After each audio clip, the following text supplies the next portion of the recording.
तपाईले यो दिन चुन्नुभयो अनि विशेष यो फ्रान्सिस र प्रभु सृष्टिकाको निम्ति आज प्रभु एक भएर यो पृथ्वीमा प्रभु लोग्ने स्वास्थिको रूपमा जोडिनको निम्ति तपाईले यिनीहरूलाई चुन्नुभएको हेतुले प्रभु यो शुभ कार्यलाई लिएर हामी मण्डली आफन्तजनहरू हो प्रभु सबै दुई तर्फबाट सबैजना भेला भएका छौँ।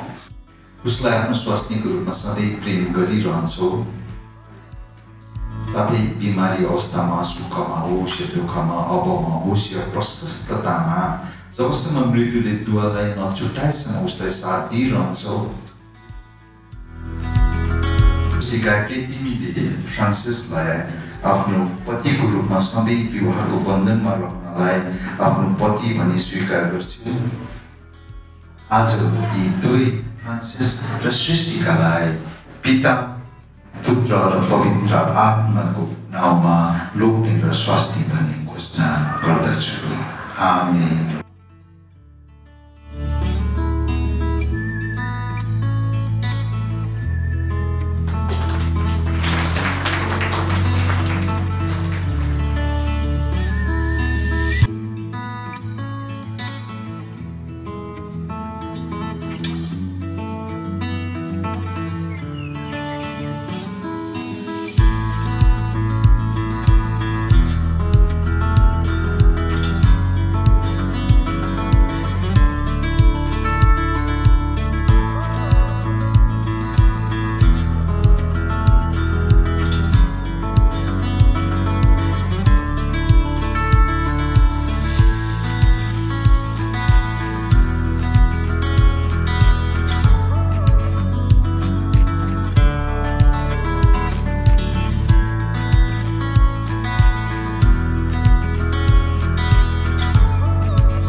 दिएको छौँ अनि जसरी अब यो छोरी खुसी साथ घरमा रहेको थियो भाइ त्यही आधारमा फेरि फर्केर आउँदा नि त्यही खुसीको मुस्कान लिएर छोरी एक्लै मात्र होइन तर ज्वाइँको साथमा चाहिँ आएको हामी हेर्न माग्छौँ होइन।